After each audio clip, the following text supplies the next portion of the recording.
बुद्ध की और ये भीम महान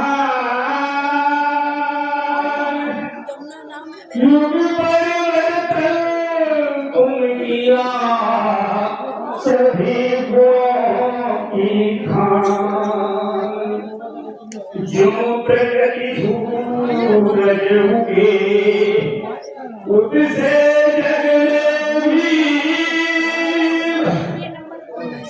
नानुदित हुए पूर्ण है सबकी ये सब रहा है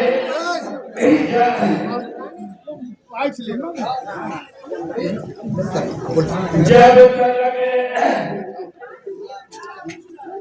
हमारा काम है भीम जी का नाम लेना भीम जी का काम था गीते को थाम लेने का जब तक हम भीम की शरण नहीं जाएंगे तब तक इस दुनिया में ठोकर ही ठोकर खाएंगे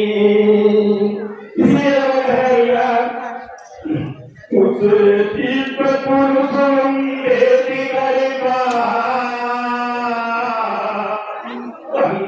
मेरा सतबंधन है ये भीम तुम्हें अभिनंदन है ये भीम तुम्हें अभिनंदन है योगित हुए जिस हर के पर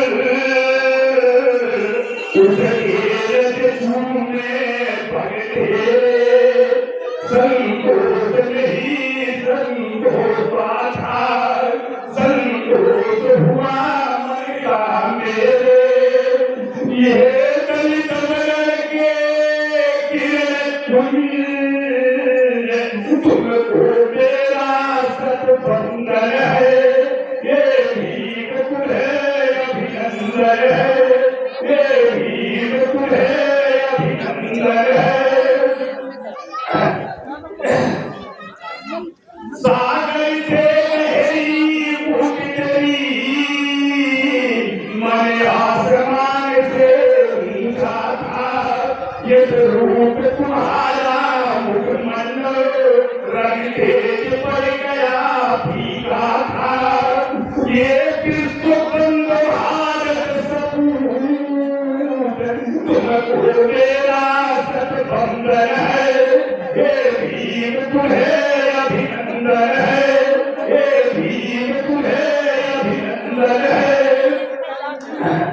तेरे मन की तुलना ना चंदा से की जा सकती है सत्य कहा उस चंदा में जो अंदर मन को भरती है ये विश्व बंधु भगवान मेरे तुमको मेरा सतबंधन है जय भीम तुम्हें अभिनंदन है जय भीम तुम्हें अभिनंदन है जिस जात वर्ण में है जन्म लिया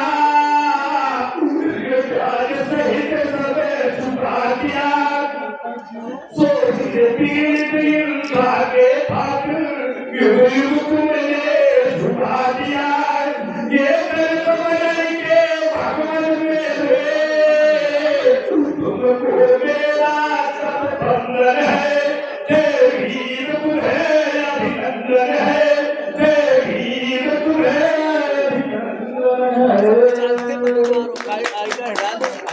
इनका बेटा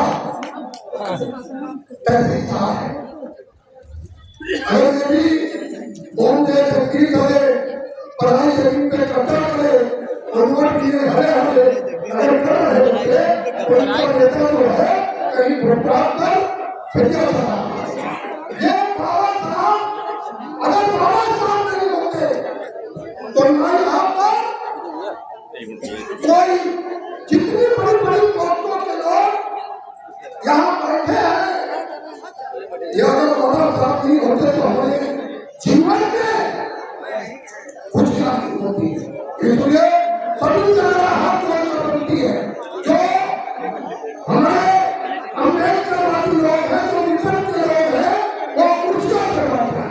अब मेरा अनुरोध है professor advocate professor Dhirendra Goyal ji से कि हमें और अपने विचार दें।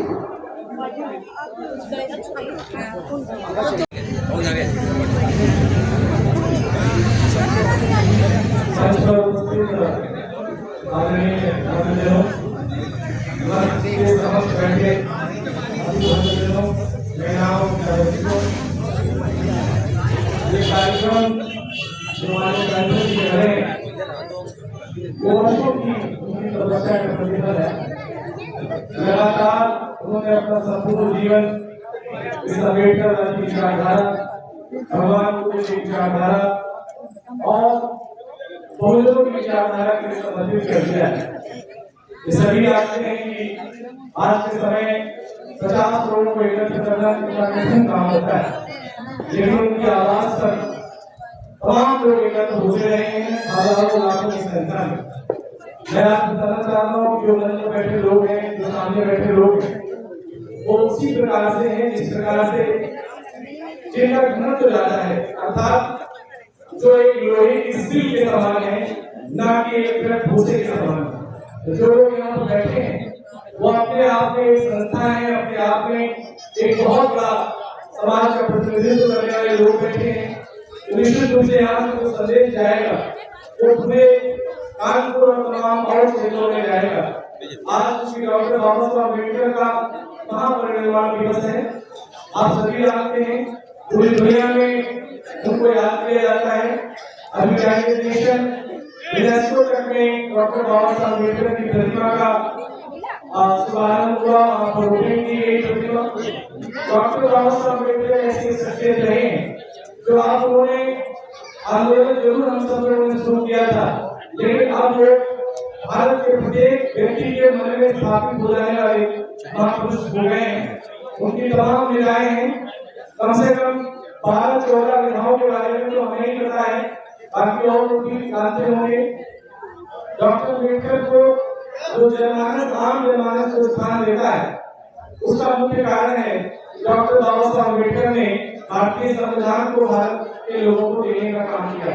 अभी 26 नवंबर को हम लोगों ने भारतीय संविधान दिवस मनाया है और 6 दिसंबर आज हम डॉक्टर बाबा साहब अम्बेडकर की महापरिनिर्वाण दिवस मना रहे हैं और उनको याद कर रहे हैं, उनके प्रति कृतज्ञता व्यक्त कर रहे हैं, उनके कार्यों के प्रति कृतज्ञता व्यक्त कर रहे हैं और उन्होंने जो भी ज्ञान हमें दिया है हम उन पर चलने का प्रयत्न कर रहे हैं। हमारे मंच पर जो लोग बैठे हुए हैं सभी लोगों ने अपना बहुत सारा समय, बहुत सारी टैलेंट, बिजली इस आंदोलन में खर्च की है, लगातार कर रहे हैं। तो ऐसे वो सारे लोगों को मैं प्रणाम करता हूँ, उनका वंदन करता हूँ, उनके प्रति भी कृतज्ञता व्यक्त करते हैं। ये आपको पता नहीं है कि आपके इस आंदोलन की वजह से जो लोग भी अन्य पार्टियों में या जो भी सत्ताशील लोग हैं वो भी आनंद प्राप्त करने का काम करते हैं। आपके इस आंदोलन का लाभ उनको भी मिलता है। जब वो अकेले हमें मिलते हैं किसी जगह पर तो मुझे बताते हैं और कहते हैं अगर ये आंदोलन ये समाज न कर रहा होता, जो समाज को सम्मान हमें सरकार में रहने को मिल रहा है शायद कोई नहीं मिलता। तो निश्चित रूप से आप सभी लोग वो लोग कृतज्ञता के पात्र हैं कि जो लोग भी शासन सत्ता में बैठे लोग हैं, अगर वो भी सही से वहाँ सम्मान के साथ थोड़ा तो कुछ कर पा रहे हैं तो वो आप लोगों के आंदोलन की वजह से कर पा रहे हैं, इसमें कोई संदेह की बात नहीं।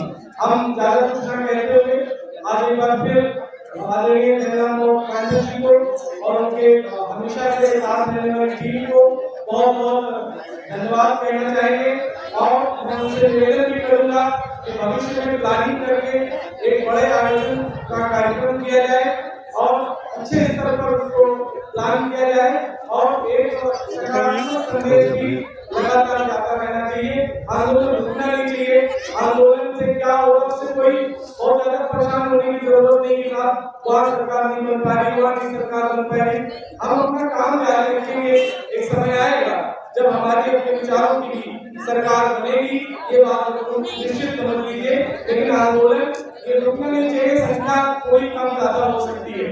तो मैं आज बार फिर आप सब लोगों का बहुत बहुत शुक्रिया करता हूँ और डॉक्टर बाबा साहब अम्बेडकर के चरणों में अपने श्रद्धांजलि अर्पित करते हुए अपनी बात को समाप्त करता हूँ। डॉक्टर बाबा साहब अम्बेडकर, डॉक्टर बाबा साहब अम्बेडकर, डॉक्टर बाबा साहब अम्बेडकर। बहुत बहुत धन्यवाद। धन्यवाद। इतना कहाँ थे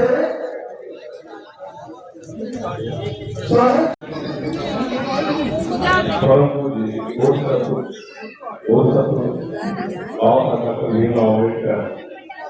और बहुजन समाज में जन्मे सभी ज्ञात अज्ञात महापुरुषों को हृदय से नमन करते हुए बाबा साहब के उन्नति में महापरिनिर्वाण दिवस पर हम उन्हें श्रद्धा सुमन ज्ञापित करते हैं। साथियों, समाज में बाबा साहब को श्रद्धा सुमन ज्ञापित करते हैं अस्तपूरी, हमें लगता है कि अस्तपूरी समाज का निर्माण भी कर रहे हैं।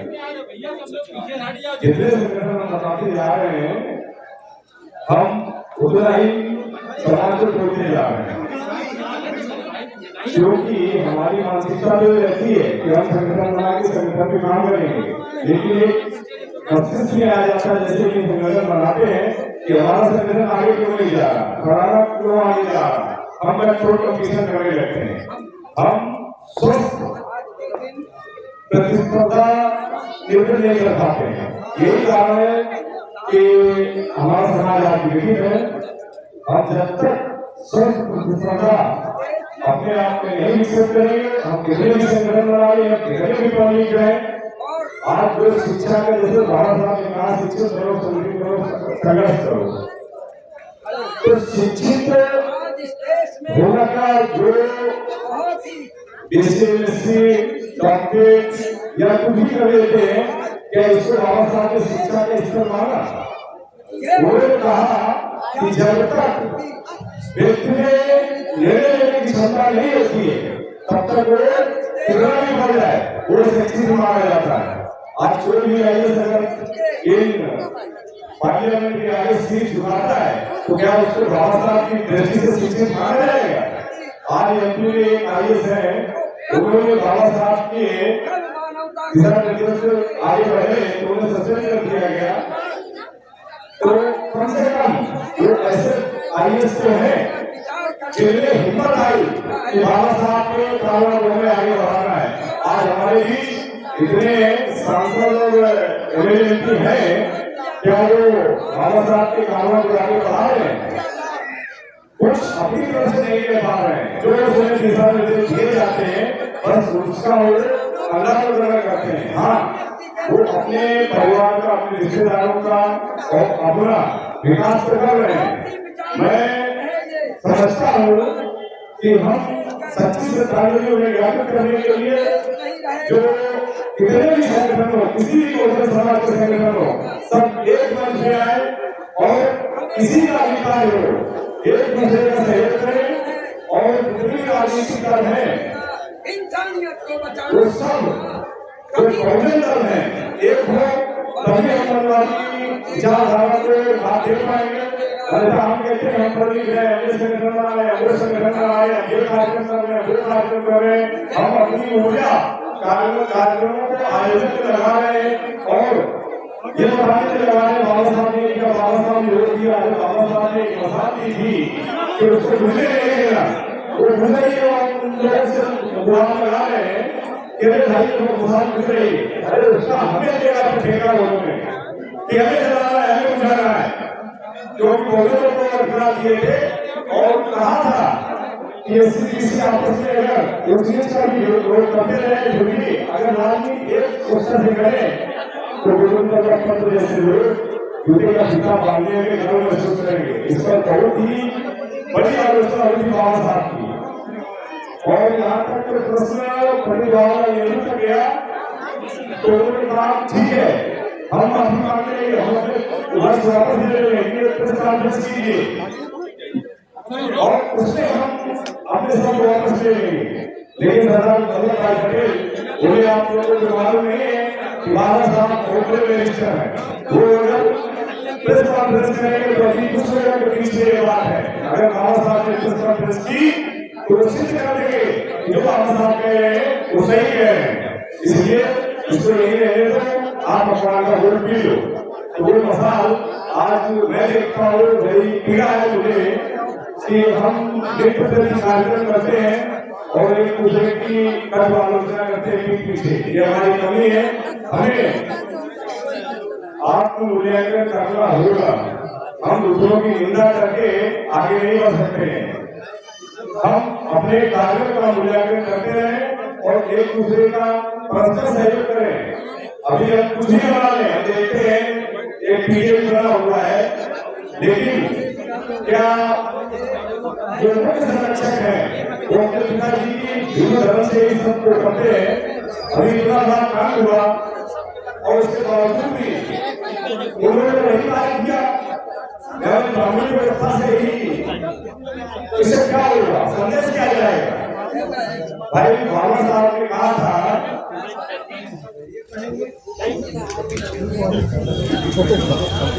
14 अक्टूबर 1956 को जब उन्होंने किया, इसके बाद 15 अक्टूबर को एक सम्मेलन में उन्होंने कहा कि हमें बहुत सम्यक समाज बनाना है।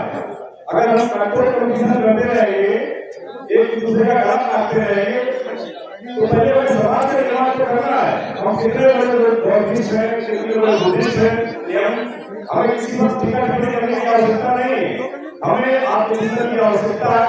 और अगर हम आत्मचिंतन में थोड़े भी सफल होते हैं तो बाबा साहब के लिए सबसे बड़ी श्रद्धांजलि होगी। बहुत बहुत धन्यवाद। और आप सभी को पूरा बाबा साहब के इस मंच में श्रद्धांजलि सभा में सभी गणमान्य प्रमुखों को सादर नमन। बाबा साहब को पूरा श्रद्धांजलि।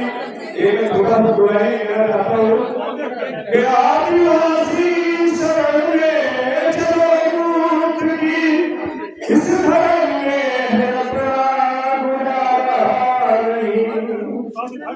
सूत्र होके तपस्या की सम्मत में, इसलिए राम ने उनका वध कर दिया। जो भजन आया रामों के लिए, पूरा भगवान उनका तुम्हारा नहीं। आदिवासी शरण इस धर्म में है अपना गुजारा नहीं। सबको पुनः धन्यवाद, बहुत बहुत धन्यवाद।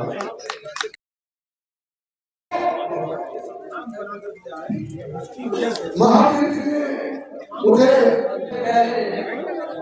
मैं तथागत बुद्ध के चरणों में शीश नवाते हुए परम पूज्य बाबा साहब भीमराव अम्बेडकर जी, जिन्होंने मानवता और इंसानियत की राह पर चलाते हुए ऐसी व्यवस्था की कि देश में, समाज में मानवता और इंसानियत जिंदा है। उनका संविधान ऐसा संविधान दिया कि हम 1947 से आज तक अभी सुरक्षित हैं। कैसे सुरक्षित है कि अभी तक हम उसी संविधान से चलते रहे हैं। और जब उसी सिद्धांत से चलते रहे तो देश एक सूत्र में बंधा रहा, क्योंकि देश व्यक्ति से नहीं चला, देश धर्म से नहीं चला, अब तक देश संविधान से चला। आज बड़ी कठिन परिस्थितियां पैदा हो गई हैं, बहुत ही कठिन परिस्थिति पैदा हो गई है। देश में जातिवाद, धर्मवाद संविधान से ऊपर सर उठा के चल रहा है। देश का संविधान जो है ये जातिवाद और धर्मवाद की आड़ में देश के संविधान को समाप्त करने की साजिश चल रही है। मानवता और इंसानियत को समाप्त करने की साजिश चल रही है। आज जाति और धर्म के नाम पर इंसानियत और मानवता की हत्या की जा रही है। इसलिए केवल शब्दों को व्यक्त करने से, भाषण देके अलग हो जाने से ना तो देश बचेगा ना संविधान बचेगा। इसके लिए कुर्बानियां देना पड़ेगी। हिंसक कुर्बानियां नहीं, अपने समय की कुर्बानियां देना पड़ेगी। लोगों के बीच में जाना पड़ेगा और बाबा साहब ने जो मार्ग दिखाया था उस मार्ग को आगे कैसे हम बढ़ाएं, उस रास्ते को कैसे हम आगे बढ़ाएं, ये भी हम लोगों को कार्य करना पड़ेगा। अगर हम सोचते रहे और ये सोचा कि हमको 71 साल 72 साल के हो गए, अब हमें क्या करना है, इनको युवाओं को आगे जीना हो तो यही अपने काम करे। नहीं, हर व्यक्ति का, चाहे वो मनासम व्यक्ति भी हो, उसका भी कर्तव्य बनता है कि जितना भी हो सके हम देश के संविधान को बचाने के लिए, बाबा साहब के विचारों को जिंदा रखने के लिए पूरी ताकत से, पूरी ऊर्जा के साथ लगना है। और अगर बाबा साहब का संविधान बचेगा तो देश बचेगी, इंसानियत बचेगी, मानवता बचेगी। और जातिवादी जो बढ़ रहा है, जातिवाद, इस देश में जातिवाद का भी समूल नाश केवल बाबा साहब के मिशन और बाबा साहब के संविधान से ही हो सकता है। जय भीम, जय विज्ञान, जय संविधान, नमो बुद्धाय। वो भी आज के इस मौके पर अपने गुजरात में कृपया करके समय का विशेष ध्यान रखें। हमारी यात्रा यहाँ से 3:30 बजे निकल जाएगी और अभी बोलने के लिए काफी वक्त है। मेरा उनसे अनुरोध है कि कृपया समय लगाएं।